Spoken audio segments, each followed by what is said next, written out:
मैं बात कुंभ की कर रही हूं। ऐसा क्या है इस महाकुंभ में, सब इतने आकर्षित हैं इस कुंभ को लेकर।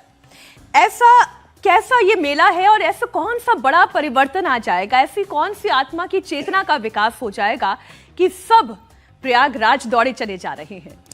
जय श्री राम। सर्वप्रथम तो हम ये समझें कि कुंभ का मेला लगता क्यों है। इसका सीधा संबंध सतयुग से है। जिस समय समुद्र मंथन हुआ तो अमृत का कलश निकला। संस्कृत में कलश को ही कुंभ कहा जाता है। एक कथा के अनुसार श्री गरुड़ जी जब उस कलश को लेकर के चले तो 4 स्थानों पर वह कलश रखा गया, प्रयागराज, हरिद्वार, नासिक और उज्जैन। तो रामचरितमानस में लिखा है, माघ मकर गत रवि जब होई, तीर्थ पति ही आव सब कोई। सूर्य जब माघ के महीने में मकर राशि में प्रवेश करते हैं उसको मकर संक्रांति कहते हैं।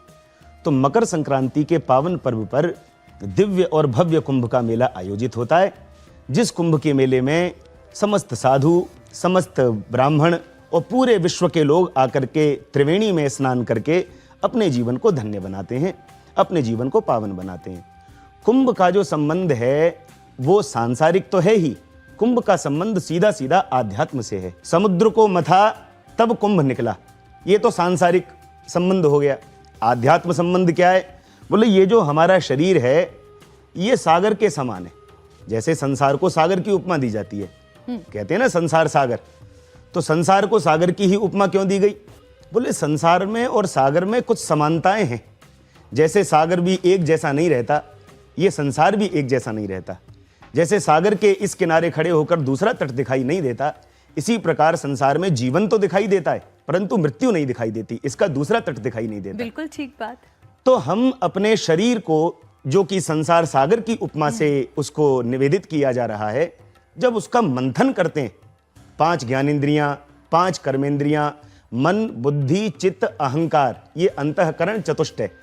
तो जब इनका मंथन होता है तो जैसे समुद्र मंथन से अमृत निकला, इस प्रकार जब हम अपनी इंद्रियों का मंथन करेंगे अपनी संवेदनाओं के अनुसार और अपनी इंद्रियों पर नियंत्रण के अनुसार, तो फिर उसमें से दिव्य अमृत निकलता है। वो अमृत क्या है? बोले वो ज्ञान रूपी अमृत है, वो कल्याण रूपी अमृत है, जिसको पान करके जीव जन्म मृत्यु के भय से मुक्त होकर के और सीधे भगवत धाम का अधिकारी होता है।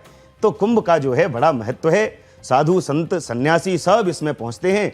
तो हम समस्त भारतवासियों को भी, दूर दूर से जब लोग आ रहे हैं तो हमें भी चाहिए जरूर कुंभ में पहुंचें, त्रिवेणी में स्नान करके अपने जीवन का कल्याण करें, अपने जीवन को धन्य बनाएं।